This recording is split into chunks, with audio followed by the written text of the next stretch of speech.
Hey everybody, Jesus loves you. My name's Cody and you are watching the Monday episode of the Christian News Show thing that I do. First of all, I want to say sorry about last Friday not having a video like I'm supposed to. I was going to take the day off, and then I ended up making a Kickstarter video in about a week and a half-ish, because it's going to process. I will have a Kickstarter for the t-shirt designs. You can see the t-shirt designs in the video that's on the Kickstarter link. So if you guys want to donate to that, I'll let you guys know when that link exists. And also the other thing, I started a YouNow channel because I just felt weird being really lazy, not doing anything. So I have a YouNow. If you want to go check that out, it's like a live stream thing.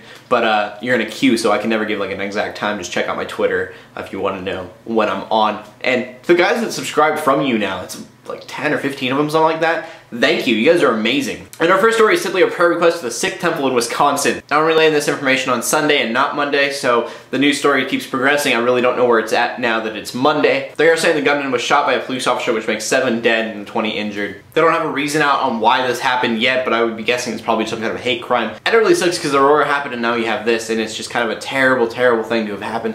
And the Sikh religion, as far as I've ever heard, they seem pretty peaceful. I've never heard anything about them being unpeaceful, so it's kind of crazy that you know, you've got Caucasians who are the shooters just hating on people is all that I see really. So again, prayers out to families who lost loved ones, prayers out to everyone who's affected with this, because that is never fair. And for that we go to something that I thought was hilarious. I don't know if you guys are gonna feel the same way. And that is about the company BeautifulPeople.com, who are pro-gay. But they claim that they had no idea that their billboard was directly across the street from a Catholic church. First, it makes me laugh with the question, why is this news? And the second reason it's funny is the billboard itself. I don't know if it's the exact billboard that they had across the street from the Catholic church, but in the link in the description below they have a picture of one of their advertisements. It's got Obama, Mitt Romney, and Donald Trump, and they're right next to a church, and it's like support gay marriage stuff. So, I don't know, it's news I guess, it's freedom of speech. I really don't care where they put their billboards.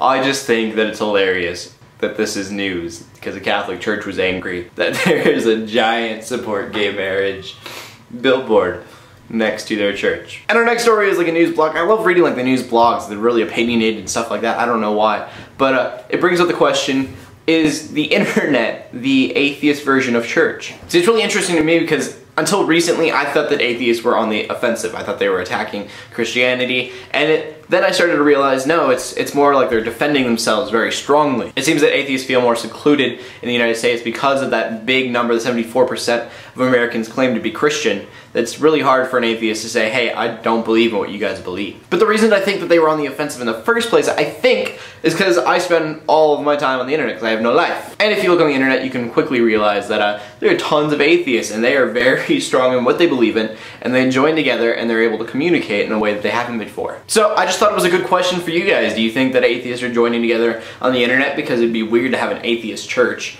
or an atheist building where they got together? So they agree on with each other and open up to each other on the internet. So I feel kind of terrible, but yeah, I just think it's a good question. Anyways, they were just talking about the Aurora shooting and then the Belief blog and how it was attacked with atheist comments. I don't know if attacking is the right word, if it's just they're defending themselves, but I don't know. I just thought it was interesting.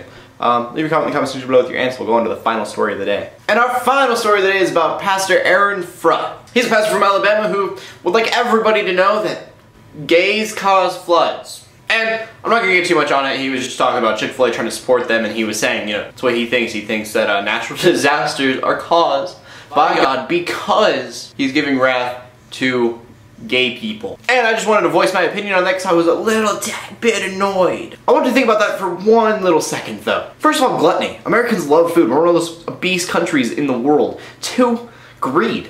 The entire American dream is the idea that we need to be as successful as possible, own a house and have a good job, stuff like that. So greed's a thing. Then you have premarital sex is legal. People are allowed to have sex before they're married. So I want to ask everybody who thinks that gay marriage or homosexual in general are pushing America over the edge and they're the reason that natural disasters and stuff happen like that.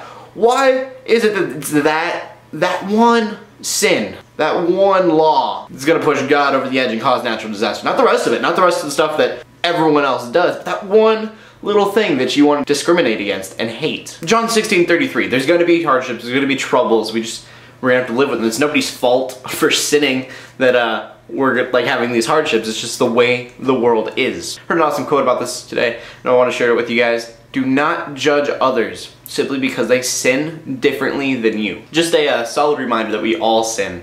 All sin is equal in God's eyes, and you guys are just using the Bible as an excuse to hate others, which I've talked about before, but it bugs me, so I wanted to say it again. There you have it. From that we go to the question of the day, and the question of the day simply is, do you think that the internet is the atheist idea of a church? The atheist place to have church, congregation, get together, talk about what they don't believe in. Anyways, leave your comment in the comment section below with your answer, leave a video response, stuff like that, and we go on to the verse of the day. And for the verse of the day, I just wanted to give something uplifting and just awesome sounding, and that was Matthew 10:22. You will be hated because of me. We're talking about Jesus. But the one who stands firm to the end, he will be saved. The Bible's awesome and epic sounding way of simply saying, you know what? Haters gonna hate. Just need to stand firm, stand your ground, and believe in what you believe, because in the end, it's so worth it. So that's all I found interesting in the news today. So in closing, let the haters hate. Christians pray. To everybody, like and subscribe. I will see you later, and God bless.